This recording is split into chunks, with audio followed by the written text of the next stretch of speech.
Mais à l'époque, quand j'ai commencé, j'étais complètement nouveau dans le milieu.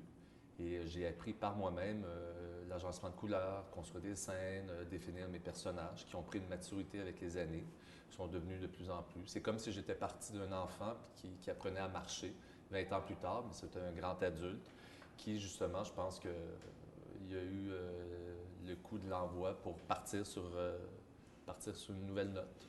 Est-ce que dès le départ, il y avait ce qu'on pourrait appeler l'univers de Bessner, c'est-à-dire un monde plus ou moins défini, mental d'abord, puis après ça pictural ensuite?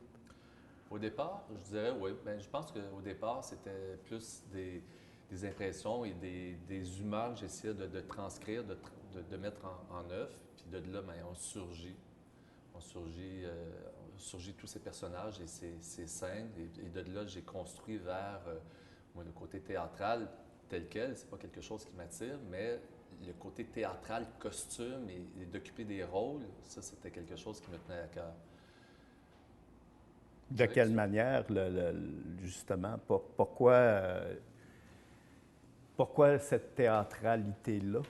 Comment est-ce qu'elle s'est imposée? Je pense que elle est venue par elle-même aussi. Je pense que c'est quelque chose de nouveau. Puis la théâtralité, c'est que tu avais une liberté justement de partir dans toutes les directions, puis de développer tes personnages dans toutes sortes de poses, dans toutes sortes d'apparats justement qui pouvaient intensifier leur caractère. Donc les gens qui nous examinent, les gens qui semblent plus nous critiquer d'une certaine façon, les poses que je leur donnais, pour moi, c'était toutes des gens de théâtre qui imposaient leur style. Ça me plaisait beaucoup. Puis ça me plaît encore toujours.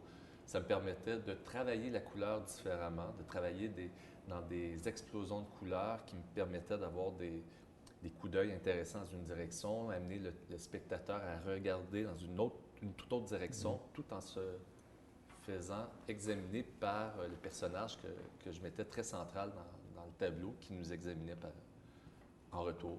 Puis est-ce que tu développais avant ou ça se faisait au fur et à mesure? Ben, je développais un petit peu, mais ça se faisait au fur et à mesure. Je pense que pour moi, c'était mon moyen de communiquer ce que je ressentais, mon quotidien également. Donc, tout se faisait au fur et à mesure. Et est-ce que je pouvais voir d'avance où j'étais dans une semaine ou deux ou une année plus tard? Je dirais que non. Pour moi, tout était nouveau et c'était quelque chose qui m'intéressait.